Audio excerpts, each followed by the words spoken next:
Chers auditeurs de Cœur à Cœur, bonjour. Nous sommes encore une fois sur le plateau de Et si on en parlait? Nous nous invitons chez vous. Et oui, encore une fois, j'espère que vous avez tous passé des belles fêtes, que nous sommes entrés dans l'année 2023 avec encore beaucoup de courage et beaucoup de joie et beaucoup Nous nous attendons à ce que le Seigneur fasse des bonnes choses.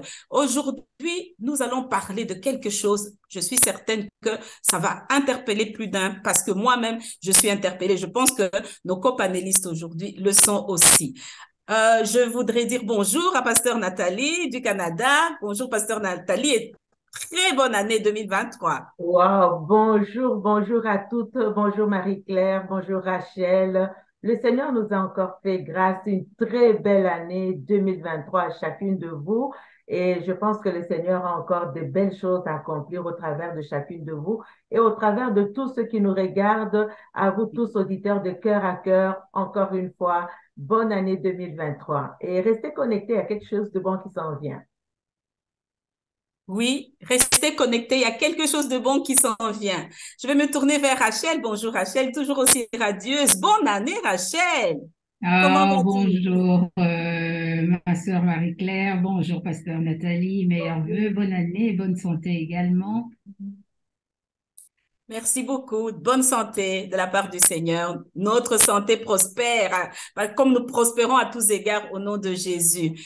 Oui, nous allons parler de quelque chose vraiment de très important. Oui, si je l'estime, vous allez aussi juger par vous-même. Mais avant toute chose, vous voyez défiler au bas de l'écran toutes nos possibilités de partage et je vous demande de partager, de partager. Faites votre travail d'évangéliste. Juste un clic et nous allons commencer. Aujourd'hui, nous allons parler de quelque chose et je m'en vais rapidement lire dans l'évangile de Luc au chapitre 10, à partir du verset 38 jusqu'au verset 42. Je vais lire au nom de Jésus et le passage défile sur votre écran. Comme Jésus était en chemin avec ses disciples, il entra dans un village et une femme du nom de Marthe l'accueillit dans sa maison. Elle avait une sœur appelée Marie qui s'assit aux pieds de Jésus et écoutait ce qu'il disait. Marthe était affairée aux nombreuses tâches du service. Elle survint et dit, Seigneur, cela ne te fait-il rien que ma sœur me laisse seule pour servir? Dis-lui donc de venir m'aider. Jésus lui répondit, Marthe, Marthe, tu t'inquiètes et tu t'agites pour beaucoup de choses, mais une seule est nécessaire. Marie a choisi la bonne part, elle ne lui sera pas enlevée. Vous l'avez compris, nous allons parler de la bonne part. Mais quelle étrange réponse que le Seigneur donne à Marthe, surtout si nous savons que selon la coutume orientale, un invité était honoré par un bon accueil et un bon repas. Et Jésus le sait pourtant bien, cette coutume ne lui est pas étrangère. Et cette réponse, je pense, elle a tout pour désarçonner, elle a tout pour étonner Marthe. Il faut dire avec un clin d'œil que Jésus savait bouleverser les us et les coutumes dans toutes sortes de circonstances. Et cela avait un but. Et je vais me tourner vers toi, Rachel. Cette étrange réponse de Jésus, qu'est-ce qu'elle te suggère? Qu'est-ce qu'elle nous enseigne? Eh bien, Marie-Claire, comme tu viens de le souligner, effectivement, Jésus connaissait, c'était les us et coutumes. L'hospitalité était à l'instar d'Abraham. Nous nous souvenons, Abraham avait reçu Dieu. Donc, c'était dans la coutume et dans les us des Juifs. Quant à l'étrangeté de la réponse de Jésus, ce qui peut sembler l'être en tout cas, alors que comme nous venons de le souligner, les us et coutumes exigeaient l'hospitalité. En Exactement. fait, Christ a attiré l'attention de Marthe. Regardons, il faut contextualiser toujours les choses.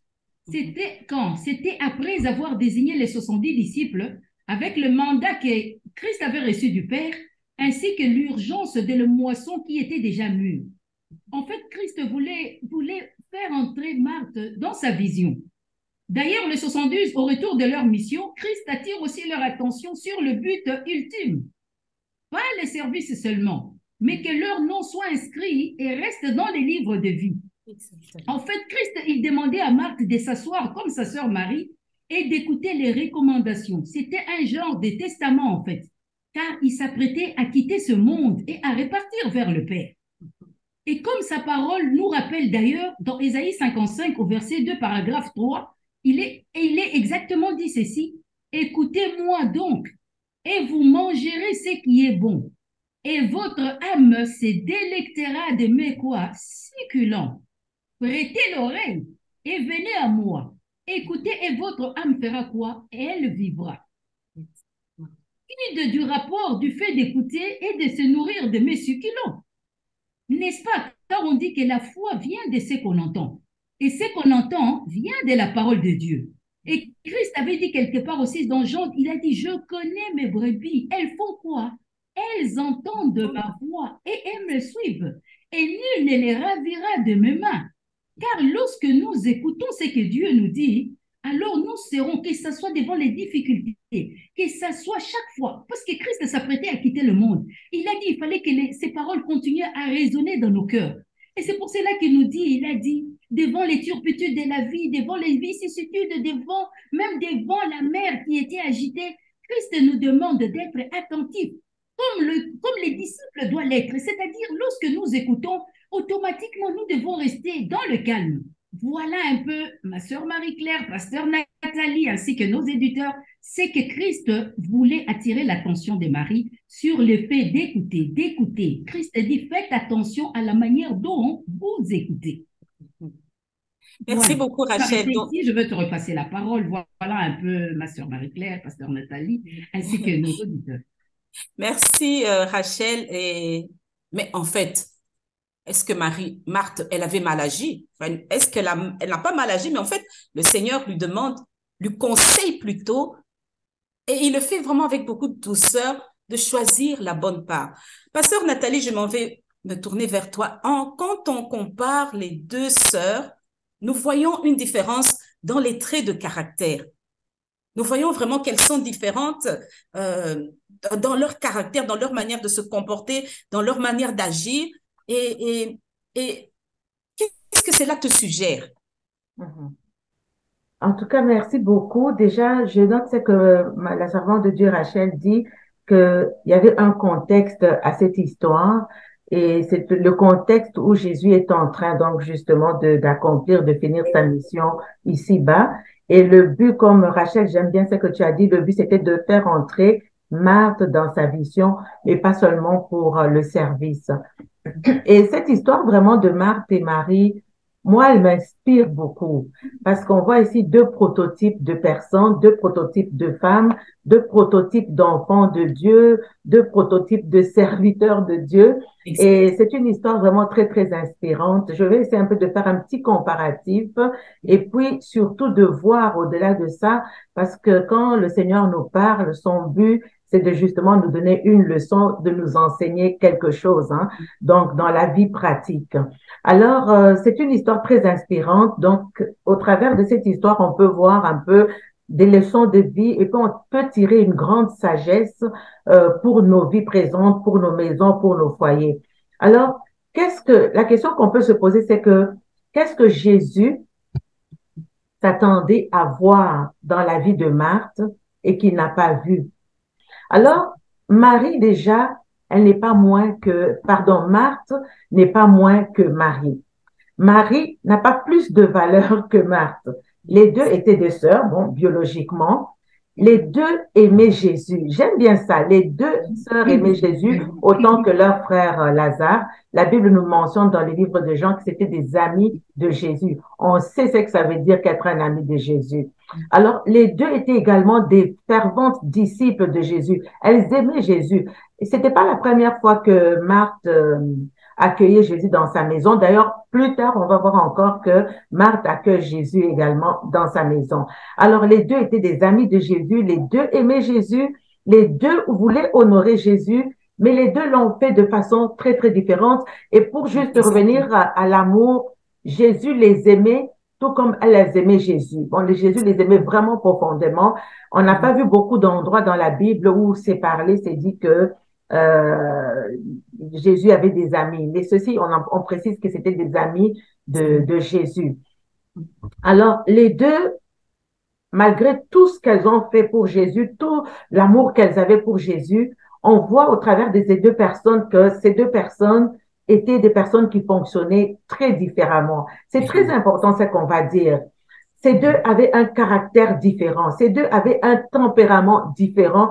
Ces deux avaient une vision, avaient une perspective très, très différente. Et pourtant, les deux, on peut dire que c'était deux enfants de Dieu. C'était deux personnes qui avaient cru en Jésus, mais deux personnes très, très différentes. Et c'est très, très normal quand on voit l'Église, quand on voit les familles. Je mets toujours l'accent sur les familles parce que pour avoir une bonne Église, il faut avoir une bonne famille. Donc, ce qu'on dit de l'Église équivaut également pour la famille, équivaut également dans nos relations interpersonnelles, équivaut également pour les couples. Donc, Marthe, c'est cette femme qui est très, très active quand on lit tout le livre de Luc. C'est cette femme qui est très active. Et d'ailleurs, le nom de Marthe en hébreu veut dire maîtresse. Ça veut dire grande dame. Si vous voyez un peu le style de ce genre de femme-là, une femme qui aime recevoir. Et c'est elle qui a invité Jésus. Hein. La Bible dit qu'elle reçut Jésus. Donc, c'est elle qui a invité Jésus chez elle. C'est une femme avec de belles caractéristiques, une femme très hospitalière et tout à son honneur d'ailleurs. Et c'est une femme, Marthe, c'est une femme extravertie. C'est une femme qui exprime ses émotions. C'est une femme qui n'a pas de mal à exprimer son opinion. Et une chose que Jésus dénote chez Marthe, Jésus dit que Marthe était une personne qui était très agitée et une personne qui était inquiète pour peu de choses. Alors, dès que Marthe reçoit Jésus, tout de suite, on voit que ce caractère se manifeste, elle se met aussitôt en mouvement, elle se met à travailler, il faut que je fasse ceci, il faut que je fasse cela. Et je ne sais pas pour vous, mais moi, je me retrouve de temps en temps aussi dans la vie de Marthe. Alors, tout de suite, on se met en branle, on commence à bouger, on veut plaire au maître, on devient très, très agité, on commence à bouleverser tout le monde autour de nous, les enfants, allez, go, go, il faut qu'on fasse ceci, ou il faut qu'on fasse cela. Je ne sais pas si ça vous est déjà arrivé à vous autres. Mais d'un autre côté, on voit Marie, qui est une personne qui est vraiment, qui se réjouit de la présence de Dieu. On veut noter ici que quand Dieu est présent, quelle est mon attitude? Qu'est-ce que je fais? Comment je me comporte alors que la présence de Dieu est là, tangible? Et Marie, c'est quelqu'un plutôt qui se réjouit de la présence de son Seigneur, de son Sauveur. Et dès que Jésus arrive, le premier mouvement de Marie, elle va s'asseoir au pied de son maître. Elle va juste, elle va désirer juste le contempler. Et ce n'est pas que Marie est inconsciente de toutes les tâches qu'il y a à faire. Ce n'est pas que Marie est inconsciente même de tous les mouvements qui se passent. Elle doit voir déjà sa sœur Marthe en train de s'agiter. Mais Marie, c'est ce style de femme qui est une femme calme, une femme qui préfère écouter la parole de Dieu, qui préfère se ressourcer dans la parole de Dieu, une femme qui est posée, une femme qui est paisible, qui est équilibrée, une femme qui médite, qui aime méditer la parole de Dieu, une femme qui veut se retrouver en Jésus, qui contemple Jésus. Et il y a ce beau verset de la parole de Dieu qui parle de la contemplation. Plus on contemple le Seigneur, plus qu'on est changé à son image et selon sa ressemblance. Donc, qu'est-ce qu'on peut tirer comme leçon ici? Et il y a une leçon très, très importante, c'est que nous ne pouvons pas ignorer que dans l'Église, dans la famille, dans nos relations, dans le travail, on aura toujours ces deux types de personnes. On aura toujours des personnes qui sont comme Marthe et on aura toujours des personnes qui sont comme Marie. Et on peut regarder ces deux types de personnes. Ce sont des types de personnes qui ont un niveau de maturité très, très différent. Marie a son niveau de maturité et Marthe a son niveau de maturité également. Et comme je le disais, ce prototype de personne, on le voit même dans le couple. On peut voir une femme qui est posée, équilibrée, un mari qui est agité, ou on peut voir un mari qui est agité, une femme. L'inverse, on peut le voir également aussi. Entre frères et sœurs, au travail, il y a toujours ces deux prototypes de personnes qui se présentent.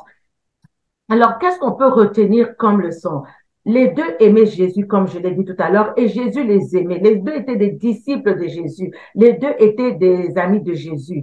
Mais maintenant, voilà que les deux agissent différemment. Qu'est-ce qu'on comprend? On peut comprendre, et ça c'est très, très important à le placer pour ne pas tomber dans le jugement. On doit comprendre que quand Jésus vient pour nous sauver, Tout le monde est sujet à la grâce de Dieu. Maintenant, il commence un processus de transformation. Et dans ce processus de transformation, chacun va croître à son niveau. Chacun va croître selon sa saison. Tout le monde ne grandit pas de la même façon et tout le monde ne va pas produire les fruits de la même façon. Et je veux vraiment mettre l'accent dessus pour que ça puisse vraiment nous aider et puis ça puisse nous empêcher de poser un jugement comme le jugement qu'a posé Marie ou Marthe, pardon, ou comme un jugement que personne, n'importe qui peut poser. C'est que nous sommes tous sujets de la grâce de Dieu et quand nous rencontrons le Seigneur, chacun commence à produire des fruits. Et ces fruits parviennent à maturité de façon différente. Il y en a qui vont mûrir plus rapidement, il y en a qui vont mûrir un peu moins rapidement, et c'est vraiment le cas dans ces deux prototypes de femmes. On va le voir que dans leur conduite, elles vont avoir une conduite différente, c'est-à-dire que dans la même circonstance, Jésus est présent, la fête est là. Dans la même circonstance, elles vont avoir deux comportements tout à fait différents. Et c'est important de le souligner, hein. On regarde dans la famille, dans les mêmes circonstances, deux enfants se comportent différemment. Dans les mêmes circonstances, le mari et la femme se comportent différemment. Alors, tous les enfants de Dieu, tous ceux qui ont placé leur confiance à Jésus, ne vont pas se comporter toujours de la même manière. Nous sommes tous différents et donc nous ne devons pas nous mépriser les uns les autres. Si nous voyons que les uns produisent du fruit différemment d'une autre, il faut qu'on comprenne que chacun est dans sa saison, chacun est dans son niveau de maturité. Marthe n'est pas mauvaise, Marie n'est pas mauvaise, mais Marie avait un secret que Marthe n'avait pas. Marie, son secret, c'était d'être dans la présence du Seigneur afin de se ressourcer et de savoir comment maintenant agir. Alors, une leçon très importante, malgré nos diversités, nous sommes tous appelés à rester un et à maintenir l'unité du corps de Christ. Quand on voit l'action de Marie, l'action de Marthe peut pousser à la division. Mais malgré nos diversités, nous sommes appelés à maintenir l'unité de la famille. Nous sommes appelés à maintenir l'unité de l'Église, l'unité du corps de Christ. Nous sommes appelés à maintenir l'unité du couple. Nous sommes appelés à maintenir l'unité malgré la diversité. Nous sommes appelés à maintenir l'unité dans nos relations parce que chacun de nous, nous avons reçu du Seigneur un service à accomplir. Oui, c'est vrai, il peut y arriver des sujets qui peuvent un peu chacun a son opinion, qui peuvent un peu nous comment dire, une divergence. Voilà, qui peut amener une divergence. Mais cela n'empêche pas que nous devons nous mépriser les uns les autres. C'est très important. Cela n'empêche pas que nous devons arriver à ce point de dire que je fais mieux que l'autre, que j'ai les meilleures décisions, que non. Ça peut briser les relations. Alors, jusqu'à ce que Jésus revienne, il faut que l'Église comprenne. Il faut que nous comprenions en tant qu'enfants de Dieu qu'il va toujours y avoir dans l'Église des Marthes, il va toujours y avoir dans l'Église des Maries. La deuxième chose qu'on note au niveau de Marthe, c'est que la Bible le mentionne, Marthe le dit, Jésus le dit, Marthe, c'est quelqu'un qui s'agite pour peu de choses. C'est quelqu'un qui a le souci de beaucoup de choses. C'est quelqu'un qui se fait soucieuse. On se rappelle que c'est elle qui a commandé, c'est elle qui a appelé Jésus dans sa maison. C'est elle qui a initié la venue de Jésus dans sa maison. Alors, elle a initié cette invitation.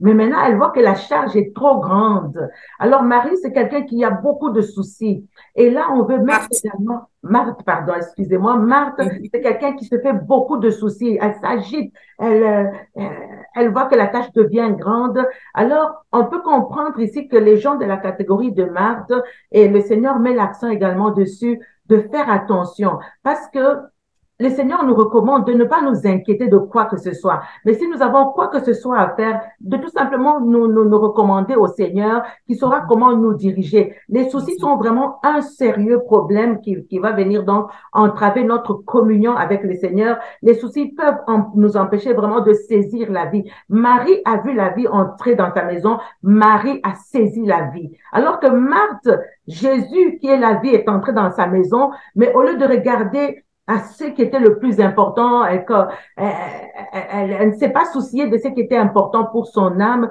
En fait, quand je regardais Marie, Marie a tout simplement manqué le but. Et manquer Marthe, le but devant le Seigneur, Marthe. c'est un péché. Marthe, Le péché, c'est manquer le but. Exact. Marie a saisi le but, elle a compris le but. Exactement. Jésus dans la maison, surtout que c'est dans un contexte particulier, comme tu le disais, Rachel, elle a saisi le but, alors que ouais, Marie a manqué le but. Et des Marthe, fois, on peut manquer le but dans toutes les circonstances de nos vies parce que on n'a pas saisi ce que Dieu veut nous offrir, mais on a plutôt marché émotionnellement et on a été distrait par tout ce qui nous environne. En fait, Marthe était une femme qui était distraite et pourtant elle voulait bien faire, mais elle n'avait pas la même perspective que Marie. Si je puis m'arrêter là pour le moment, voilà. Oui, oui, oui, je te sens tellement passionnée, tellement enthousiaste et tout ça. C'est merveilleux, mais je vais quand même corriger. C'est Marthe qui a manqué le but. Plusieurs fois, tu as Ah, dit que c'était Marie. excuse-moi. C'est Bon. un lapsus, ce n'est pas grave. Je pense que nos auditeurs ont compris cela. Oui, pasteur Nathalie, je comprends que dans cette urgence, Marthe a manqué le but. C'est ça, hein? Mais Oui. Marie a su saisir l'opportunité que le maître était dans notre maison. Mais Marthe avait son urgence à elle, qui en principe n'est pas si mauvaise, mais aux yeux de Christ qui était là présentement dans leur maison, c'était pas l'urgence de Dieu.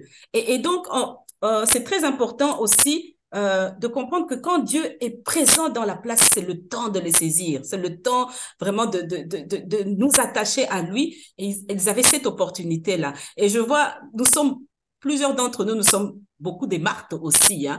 Et je pense que souvent, les aînés de famille sont comme ça. Tout doit être bien, tout doit être parfait, tout doit être arrangé et tout ça. Et les épouses sont souvent aussi des Marthes aussi, en train de faire ci et là, alors que, voilà, il faut peut-être s'asseoir avec nos invités et vraiment leur donner le temps, quoi. Mais je voudrais revenir vers toi, Rachel, dans ce temps en pensant à cette urgence. Nous avons aussi une urgence, cette urgence de Dieu, cette urgence de Christ qui était dans la place, qui était dans la maison de Marie et Marthe.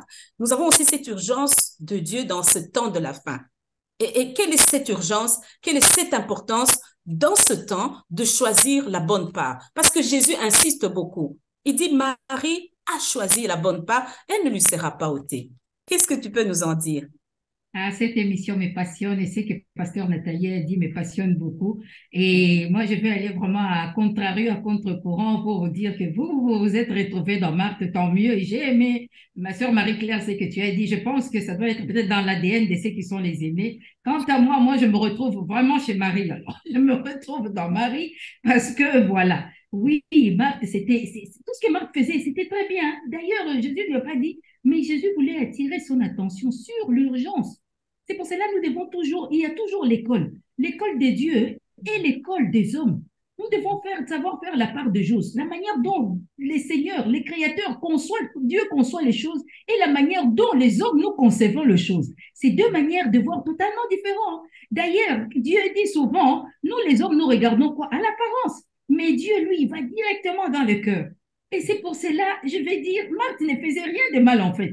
Elle était extravertie, c'était dans ses... Voilà, elle aimait bien accueillir, c'était une très bonne chose. J'ai aimé ce que Pasteur Nathalie a dit. Elle a dit, ce sont des écoles, des manières différentes de servir. Si Marthe n'était pas là, mais qui allait accueillir Jésus? Qui allait préparer tout ça? S'il y avait que des gens comme des maris, comme nous, c'est-à-dire, on est toujours au pied, il fallait que quelqu'un s'occupe de ça.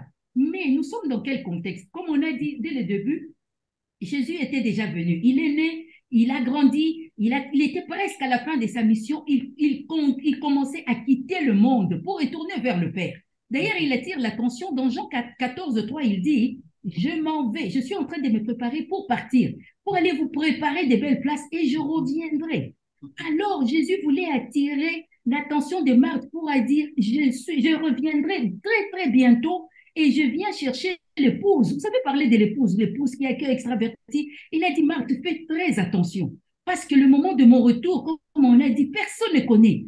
Donc, on a dit, le retour du Christ sera comme un voleur. C'est-à-dire, on doit, comme Pasteur Nathalie a dit, on doit faire attention à la distraction.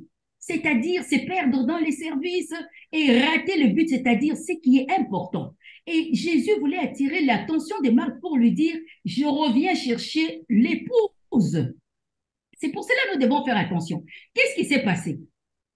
Ils étaient tous dans les services qu'on a dit. Après, ils sont quoi? Ils sont devenus des amis de Christ. Parce qu'on nous dit nulle part, c'est à Béthanie, c'est dans cette maison que Christ se sentait à l'aise. Ils ont quitté les services. Maintenant, il fallait être l'épouse. Donc, on a deux sortes d'églises ici. Ça nous attire soit l'église ou en tant qu'individu. Et Jésus voulait dire, en tant qu'individu, nous devons entrer dans l'intimité. C'est comme tu l'as dit, ma sœur Marie-Claire, lorsque ton invité est là, on peut aller plus loin. Lorsque ton époux arrive du travail, peut-être qu'il n'a pas forcément envie de passer à table, peut-être qu'il a juste envie de lui poser la question, ah chérie, comment ça s'est passé ta journée? Et c'est lui qui entre dans l'intimité, il connaît encore mieux. Et peut-être que l'époux n'avait pas, il ne sait pas qu'il n'avait pas faim, il avait faim, mais il avait envie que son époux soit à côté. Et c'est ça qu'il écoute, c'est ce qu'il lui avait à dire et surtout l'urgence du moment. Voilà un peu. Donc, nous devons nous refocaliser sur l'intimité qui est très important. Parce que dans l'intimité, un homme, un mari ou une femme d'ailleurs, on libère ce qu'il y a au fond de nous, comment a été notre journée, ce que nous ressentons. Et Jésus s'apprêtait à quitter le monde. Il voulait dire, faites très attention. Parce que je viens chercher l'épouse qui quoi? Qui écoute, c'est-à-dire qui écoute les battements de mon cœur. L'intimité, et c'est très important. Voilà, je vais te repasser la parole, et d'où l'urgence, parce que l'imminence de son retour est là. Voilà. Merci beaucoup, ma sœur Rachel, merci. Merci beaucoup. Oui, des Marthe et des Marie, il y en aura toujours. Et l'essentiel, c'est de comprendre et de discerner l'instant précis où on doit faire ce choix de la bonne part. Pasteur Nathalie, je suis en train de me demander des circonstances, des situations, des événements seront là où je dois pouvoir choisir. C'est dans la vie de tous les jours, mais dans cet instant, le discernement de l'instant précis où nous devons choisir la bonne part. C'est à cela que Jésus veut nous amener, que nous puissions comprendre. Est-ce que tu peux nous en parler? Que nos auditeurs puissent vraiment comprendre que Jésus leur demande l'instant précis, discerner l'instant précis. Oui, discerner l'instant précis. Merci beaucoup, Rachel. C'est de savoir d'abord qu'est-ce que la bonne part. Rachel, tu le mentionnais, la bonne part, c'est vraiment cette intimité, cette relation avec le Seigneur Jésus. Et quand on a l'ordre de priorité était inversé chez Martin. Quand on a cette intimité avec le Seigneur Jésus, notre service sera différent. Parce que le service doit être là. Quand on va évangéliser, c'est un service. Quand on fait de la relation d'aide, c'est un service. Donc, le service, il est là. Mais je veux dire qu'il n'y a pas de service sans relation. Exactement. Donc, il aurait fallu pour Marthe qu'elle aille se ressourcer, qu'elle aille recevoir auprès du Seigneur avant d'aller vers le service. Et quand on peut un peu voir la vie du Seigneur Jésus, qui est notre modèle par excellence, on voit que Jésus étant un, étant uni, étant dans l'intimité avec son Père, regardez le service de Jésus. Il peut aller maintenant guérir les malades. Il peut aller nettoyer les pieds du disciple. Regardez un peu l'humilité avec laquelle il va faire toutes ces choses-là. Parce qu'il a été d'abord en relation avec le Père. Donc, il n'y a pas de service sans relation. Et quand on voit un service sans relation, ça va plutôt amener un brisement, une brisure, des divisions, des plaintes, des murmures. Alors que quand on a été en relation avec le Seigneur, on reçoit cette paix. On commence à travailler dans le repos. On commence à travailler sans crainte. On commence à travailler sans murmure. Parce qu'en fait, Marthe, c'était des murmures et des plaintes. Hein? Exactement. Et quand on a été dans la présence du Seigneur, quand on sort de là, non, mais notre service est très, très différent. Exactement. Alors, choisir la bonne part, puisqu'on a été dans l'intimité avec le Seigneur, choisir la bonne part, c'est faire la volonté de Dieu. Exactement. Et quand on parle de faire la volonté de Dieu, là, on vient dans la vie pratique de tous les jours. Et comme je le disais encore pour commencer, est-ce que je fais la volonté de Dieu dans ma maison? Est-ce que je fais la volonté de Dieu dans l'église, dans l'environnement dans lequel le Seigneur m'a placé, dans les décisions que je prends? Est-ce que je fais la volonté de Dieu? Mais si j'ai été me ressourcer auprès du Seigneur, dans les décisions que je prendrai, pour, euh, pour, euh, pour tout ce que je fais, ces décisions vont être basées sur ce que Dieu dit et non sur ce que moi je veux. Exactement. Et ça, c'est très, très important. Et je voudrais parler de l'instant précis. Ça veut dire le moment où Dieu est là. Ça veut dire le moment où il y a une circonstance qui se positionne parce que le Seigneur est présent. Hein. Et où est-ce que le Seigneur est présent présentement? Là, le Seigneur est présent déjà dans mon cœur. Le Seigneur est présent au milieu de nous, donc il est présent. Alors, quand une circonstance arrive, un événement comme une fête ou comme n'importe quoi qui pourrait arriver, qu'est-ce que je fais à l'instant précis? C'est très important l'instant précis. Pourquoi? Parce que dans l'instant précis, on peut prendre une bonne ou on peut prendre une mauvaise décision. Exactement. Et c'est pour ça que c'est très important de se ressourcer d'abord dans le Seigneur.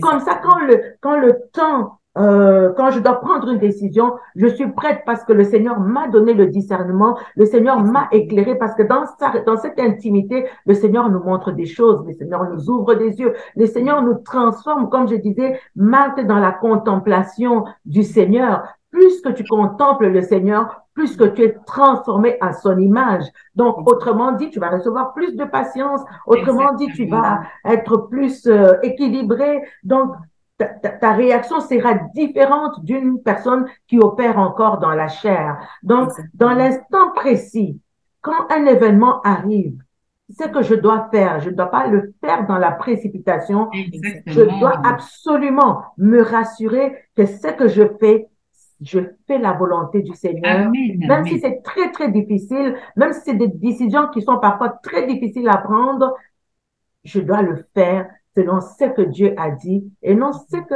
moi je veux. Exactement. Donc, dans cet instant précis, on peut construire ou on peut détruire. Donc, c'est une question que chacun de nous devrait se poser.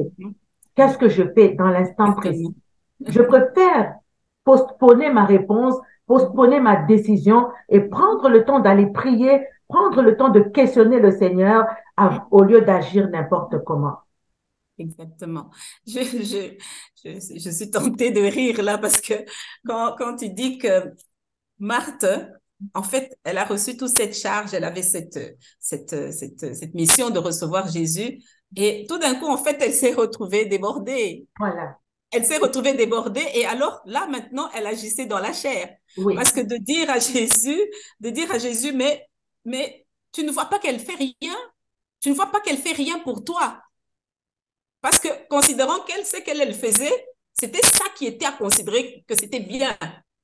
Tu vois? Et Oui. que c'était ça le service. Donc pour elle, sa sœur ne faisait pas le service. Donc sa sœur, quelque part, elle fainéantait quoi. Mais je pense que la réponse de Jésus va la dérouter. Je pense que c'est comme ça que le Seigneur veut nous éduquer, veut nous transformer aussi. Mais moi, je me demande, mais comment faire tout ça? Oui, on va se ressourcer dans sa parole, mais qu'est-ce qui va nous maintenir dans ça? Rachel, je vais me tourner vers toi. Avec quels moyens nous allons faire ce choix de l'instant précis? Ma sœur Marie-Claire, pasteur Nathalie, franchement, je pense que nous tous, nous sommes interpellés, même, nous devons vraiment être interpellés. J'aime beaucoup, je vais d'abord épingler ce que pasteur Nathalie a dit. Dans Hébreu, on nous dit, Dieu nous a préparé le repos. Donc, nous devons apprendre à travailler, mais dans le repos de Dieu. Ce n'est pas le repos quand nous revenons du travail, on est fatigué, on ne parle pas de ce repos-là. Ça veut dire on peut beaucoup travailler, mais dans le repos. Comme Marthe, vous l'avez dit, Marthe s'est trouvée éparpillée, elle s'est retrouvée dans la plainte parce qu'elle était débordée. Comme pasteur Nathalie a dit, tandis que lorsqu'on va se retrouver auprès du Seigneur, on saura travailler, même s'il y a la charge de travail, mais on va travailler dans le repos. C'est différent, hein, travailler dans le repos, que de travailler dans les soucis, dans les tracas, parce qu'on se disperse en fait. Le Seigneur ne veut pas qu'on se disperse. On peut faire beaucoup de choses, mais maintenant je reviens à ta question, ma sœur Marie-Claire. Il n'y a que par la puissance du Saint-Esprit. Et c'est pour cela que Jésus avait tenu. D'ailleurs, il avait dit à ses disciples, il ne voulait pas qu'ils aillent comme ça. Quand ils sont revenus, il a dit, attendez, je vous dis d'attendre, n'allez pas comme ça au fond. Il leur a dit, lorsque je serai élevé, dans Acte 8, il leur dit, vous recevrez quoi? Une force, la puissance du Saint-Esprit survenant sur vous. Alors là, vous serez à mesure de faire le meilleur des services parce que ce n'est plus vous qui travaillez, comme pasteur Nathalie a dit, ce n'est pas les efforts humains, Mais le Saint-Esprit en vous, c'est lui qui va vous conduire. Et c'est ce que Jésus faisait. Il retournait. Pasteur Nathalie a parlé, j'ai aimé, de la relation. Qu'est-ce que Jésus faisait? Dès qu'il avait terminé son service, il allait se ressourcer. Et même pour descendre, par exemple, pour aller en Samarie, il pouvait descendre, commencer. Le Seigneur lui a dit, parce qu'il avait passé toute la nuit dans la présence de son Père, cette relation, il lui a dit, non, je vais t'ouvrir une porte. Il y aura une Samaritaine, toi, tu n'auras qu'à aller là-bas. Et tous les services, on voit bien, ce n'est pas Jésus qui a été évangélisé, mais c'était la Samaritaine. Hein. L'importance de l'instant présent, de l'urgence. Mais c'est quoi la conséquence de demeurer au pied du Maître? C'est dans l'intimité, en l'écoutant continuellement, nous aurons des directives précises.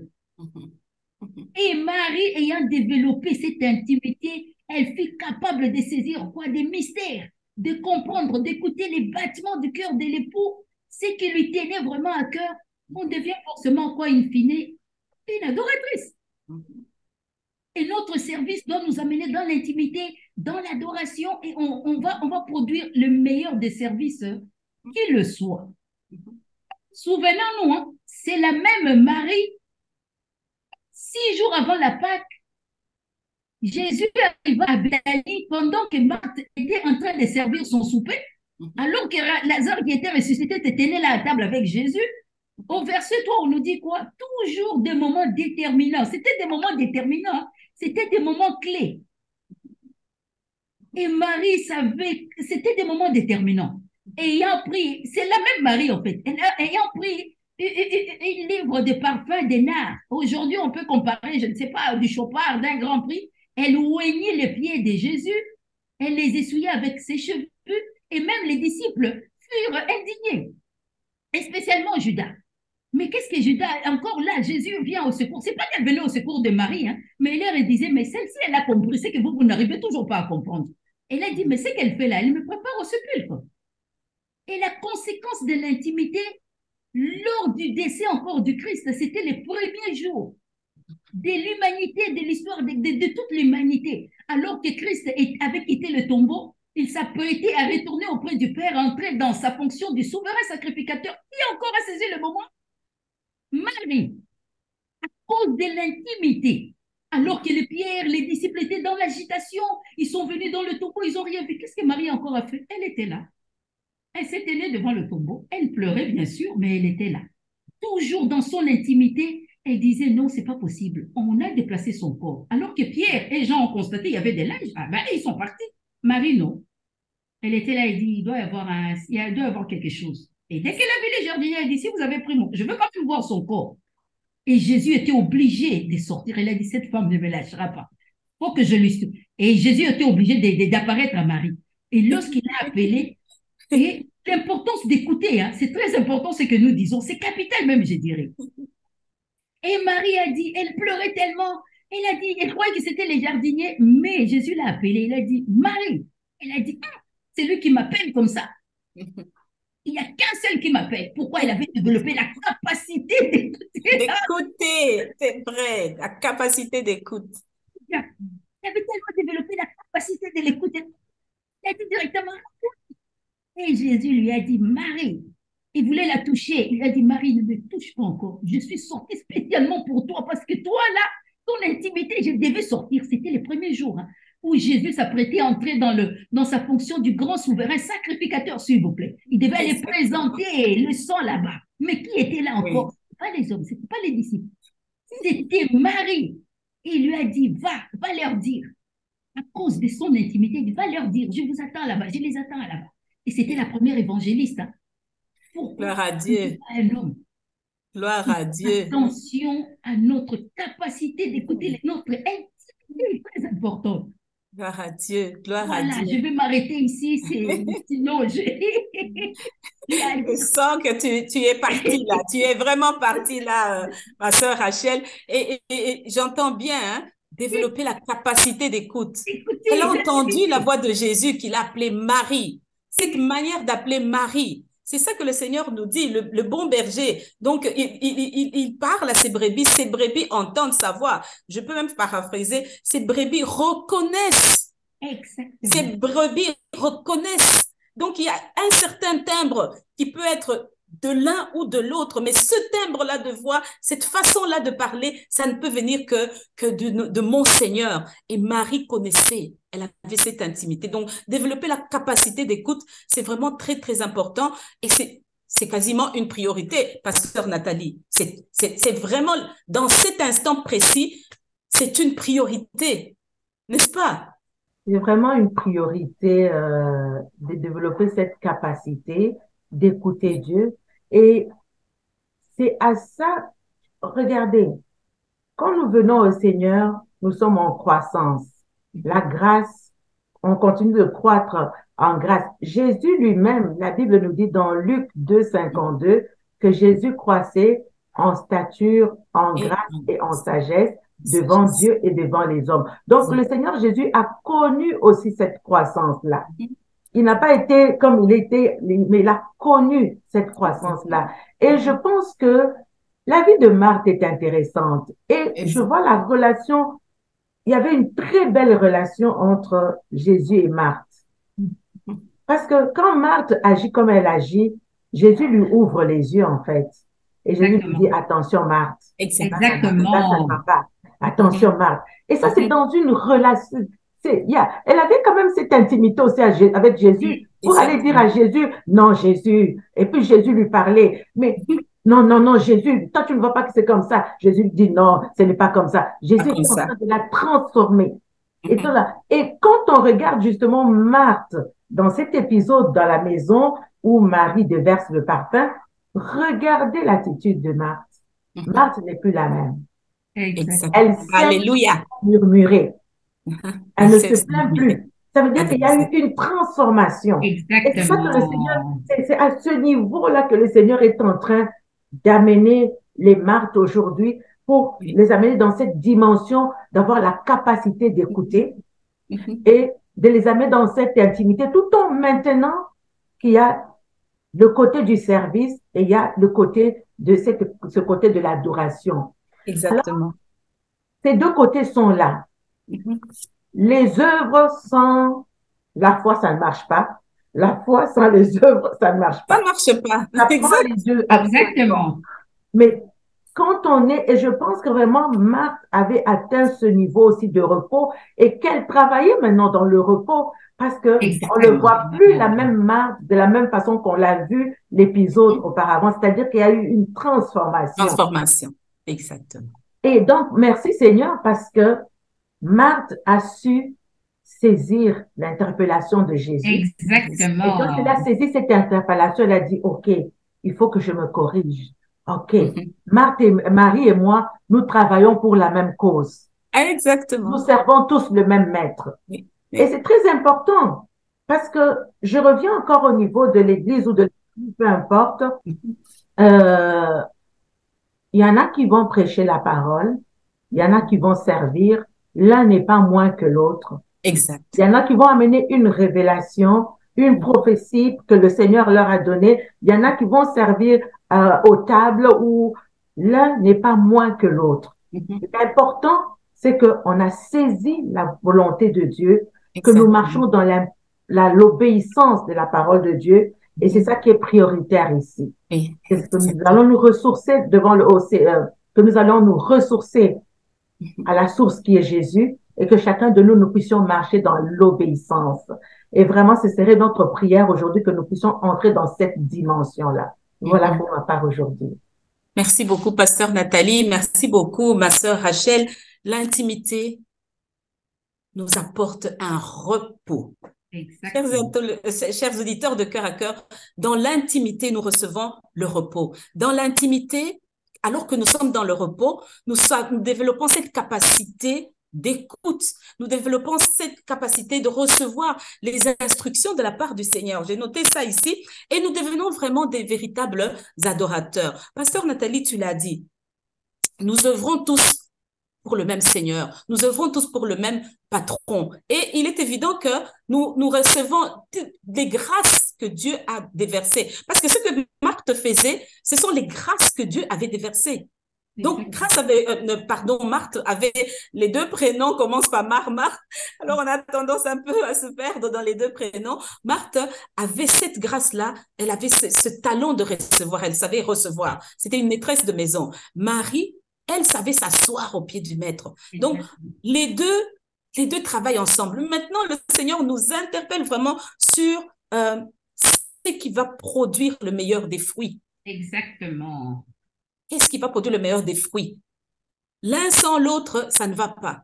Les deux ensemble, ça va produire le meilleur des fruits. C'est pour ça, parfois, quand je vois dans nos agapés, dans les églises, parfois nous nous perdons à faire beaucoup de faire à manger, de recevoir, alors que parfois nous avons des invités, des nouvelles, des personnes qu'il faut amener au Seigneur, de nouvelles personnes qu'il faut recevoir personnellement, qu'il faut approcher personnellement, pour leur montrer véritablement le Seigneur. Ça m'interpelle vraiment pendant qu'on parle de ces deux traits de caractère, que parfois ces personnes peuvent repartir sans avoir vraiment reçu le Seigneur. Parce qu'on s'est perdu. Ce n'est pas mauvais. Ça a satisfait la chair, et ça n'a pas satisfait l'âme. Et je bénis vraiment le Seigneur pour ce passage. Et il y a une chose importante que le Seigneur Jésus-Christ a dit lui-même dans le passage vous vous rappelez de la prière sacerdotale dans Jean 17. Il dit ceci, c'est surtout le verset 3 qui nous interpelle, toi, c'est la vie pour toujours, le plus important, le prioritaire. La vie pour toujours, c'est qu'ils te connaissent, toi, et celui que tu as envoyé, Jésus-Christ. Alors Jésus dit ceci, je t'ai donné de la gloire sur la terre et j'ai fini tout ce que tu m'as donné à faire. Donc, il y a des choses que Jésus avait fait. Maintenant, Père, donne-moi cette gloire que j'avais auprès de toi avant que le monde existe. J'ai fait connaître ton nom aux hommes. Jésus aussi, il avait cette priorité de faire connaître le nom du Père aux hommes. Tu les as pris dans le monde pour me les donner. Ils étaient à toi, tu me les as donnés. Ils ont obéi à ta parole. C'était ça l'objectif de Jésus. C'était ça le plus important pour Jésus. Maintenant, tout ce que tu m'as donné, ils savent que cela vient de toi. En effet, je leur ai donné les paroles que tu m'as données. Je lis le verset. Ils les ont reçues. L'objectif, c'est quoi? Ils les ont reçues. Ils savent maintenant que je suis venu de toi. C'est ça, me connaître. Donc, connaître le Père et connaître Jésus qui a été envoyé. Donc, ils croient que tu m'as envoyé. Ils ont reçu mes paroles, tu me les as données. Je leur ai donné tes paroles, ils les ont reçues et ils croient que tu m'as envoyé. Exactement. Et qu'est-ce qui est mieux? Qu'est-ce qui est mieux? C'est d'obéir à ces paroles. On reçoit les paroles, on reçoit la volonté. Qu'est-ce qui est la volonté de Dieu? C'est vraiment très, très important. Je sais que Rachel en a parlé, pasteur Nathalie aussi. Et donc, il est important de nous rendre compte que cette bonne part, c'est celle qui ne nous sera pas ôtée. La parole de Dieu nous dit, recherchez premièrement le royaume des cieux et sa justice. Est-ce que, pasteur Nathalie, tu as quelque chose à dire à ce sujet? Recherchez premièrement le royaume des cieux et sa justice. À quoi ça sert de gagner le monde? Nous savons tous ces versets. Dans toute la somme de tout ce qu'il y a à faire, nous devons, dans l'instant précis, et aujourd'hui, c'est un instant précis où nous devons prendre la part, faire la différence entre ce qui est l'utile, entre ce qui est important, le prioritaire, l'essentiel. Discerner.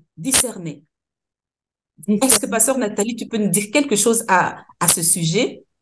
Oui, alors rechercher le royaume des cieux et sa justice, je dirais rechercher la volonté de Dieu encore, et on ne le dira jamais suffisamment, rechercher ce que Dieu veut, la volonté de Dieu. Qu'est-ce que Dieu veut? Et ce que Dieu veut, la Bible nous dit quelque chose d'extraordinaire. Dieu dit que ses commandements ne sont pas difficiles à mettre en pratique. Par quoi nous trouvons que c'est difficile? Il y a la convoitise de ce monde et toute autre chose. Pour cela, qu'est-ce que je dois faire? Si je veux vraiment obéir à Dieu et faire sa volonté, il va falloir que je traite durement mon corps. Il va falloir que je revise ma façon de marcher et que je puisse marcher dans ce chemin que le Seigneur a tracé devant nous. Je dirais rechercher ce que Dieu veut et tout le reste va aller de soi. Exactement. Donc, Jésus est l'exemple par excellence. Exactement. Il nous a montré l'exemple, il a choisi la bonne part. Et en toute chose, il disait, je fais la volonté de celui Celui qui qui m'a m'a envoyé. envoyé. Aujourd'hui, nous sommes là, nous comprenons qu'est-ce qui est important pour Dieu et ce que Dieu retient dans notre parcours. Et chacun de nous, lorsqu'il sera devant lui, qu'est-ce que Dieu va retenir? C'est le témoignage. Est-ce que tu étais un vrai disciple? Ton témoignage. Dieu pouvait témoigner hein, de Job, il pouvait témoigner d'Abraham et tout. Maintenant, est-ce que tu auras obéi à la volonté de Dieu? Est-ce que tu auras pratiqué la parole de Dieu que tu as entendue, que tu as reçue? Est-ce que tu seras demeuré dans cette parole? Est-ce que tu seras resté persévérant? Et c'est pour ça que Samuel, là, le prophète Samuel dit, est-ce que le Seigneur aime mieux l'obéissance à sa parole ou bien les sacrifices d'animaux? Chers auditeurs, il y a encore beaucoup de choses à dire, il y a encore beaucoup de choses à partager. Je suis sûre que vous vous en rendez compte, la bonne part est un combat. C'est un combat de tous les jours. C'est un combat de la foi qui doit gagner. C'est un combat de la foi qui gagne la course. C'est un combat de la foi qui reçoit la couronne, qui reçoit vraiment la couronne. Mais ce choix nous met vraiment en position, comme on dit, de repos, d'être assis, écouter les instructions, contrairement à l'agitation et à l'inquiétude, en fait, qui nous disperse. Choisir la bonne part, en fait, ça fait quoi? Ça nous met dans une situation d'humilité, comme Pasteur Nathalie avait dit, où bien sûr, nous ne maîtrisons pas tout. Nous nous confions nos fardeaux au Seigneur. Et pendant que nous sommes assis, lui nous donne le pain de vie. Lui, il nous donne le pain de vie. Amen, amen. Euh, je suis vraiment, il y a beaucoup de choses à dire. Nous allons laisser le Saint-Esprit parler à chacun de nos auditeurs, que nos cœurs soient vraiment gardés en Jésus-Christ, qu'ils soient gardés parce que c'est de nos cœurs que viennent les sources de la vie. Et si la parole est dans nos cœurs, si la parole habite dans nos cœurs, nous sommes de ceux-là qui vont continuer à marcher, toujours soutenus par le Seigneur, par son Saint-Esprit. Pasteur Nathalie, il y a peut-être quelqu'un en ce moment qui a entendu la parole de Dieu. Si je peux donner peut-être un mot de la fin, à la parole aussi à ma sœur Rachel pour dire un mot de la fin de tout ce que nous avons parlé, qu'est-ce qu'on peut retenir? Pasteur Nathalie, tu prendras la parole ensuite pour prier pour quelqu'un en qui ça boue, en qui la parole ici, ça a touché son cœur et qui dit, mais qu'est-ce que je dois faire? Comme il demandait, mais que devons-nous faire? Que devons-nous faire? Après avoir entendu tout ça, que devons-nous faire? Et alors prier pour une famille, pour des familles qui nous écoutent. Ma sœur Rachel, à toi, le mot de la fin et pasteur Nathalie. Merci beaucoup. Ça, je dirais, c'était plus qu'une émission. Ça nous a tous interpellés. Moi, je suis vraiment interloquée. Si je dois dire un mot de la fin, comme nous avons dit, le Maître nous attend. Nous sommes tous face à cette interrogation. Chacun de nous répondra.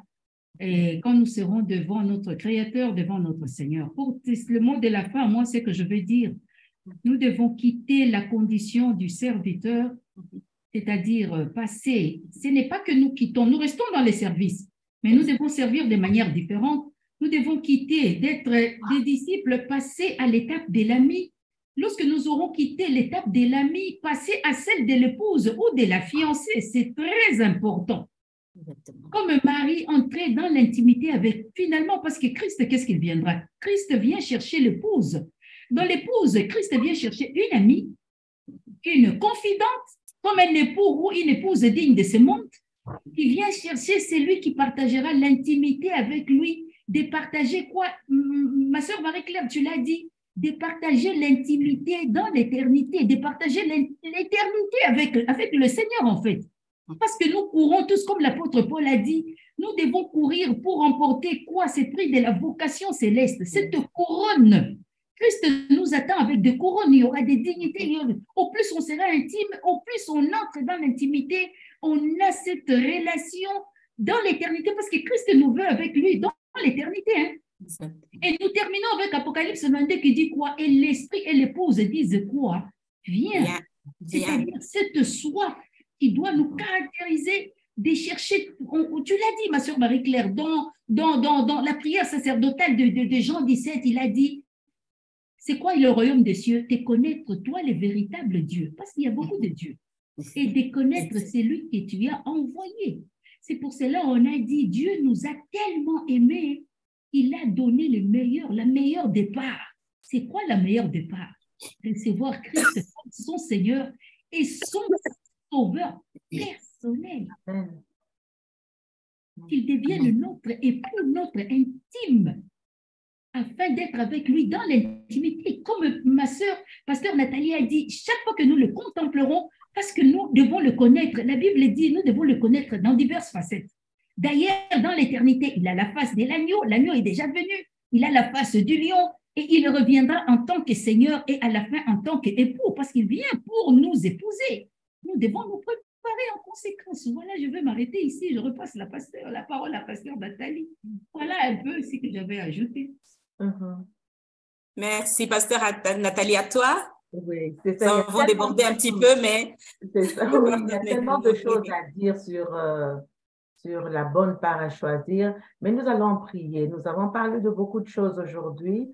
Nous allons prier, nous retenons que la part la plus intéressante, la plus importante, la part qui détermine notre destinée, c'est la part de Jésus, c'est-à-dire accepter Jésus comme son Seigneur et son Sauveur personnel. Et quand on l'a accepté, on fait sa volonté. Et il y a un rendez-vous divin qui nous attend tous. C'est ce rendez-vous de l'éternité. Donc, merci Maman Rachel d'en avoir parlé. Nous allons tout simplement prier. Aujourd'hui, il y a plusieurs catégories. Il y a des Marthes et il y a des Maries. Alors, nous allons demander que le Seigneur vraiment touche les Marthes et les fasse croître. Nous allons demander tout simplement la croissance.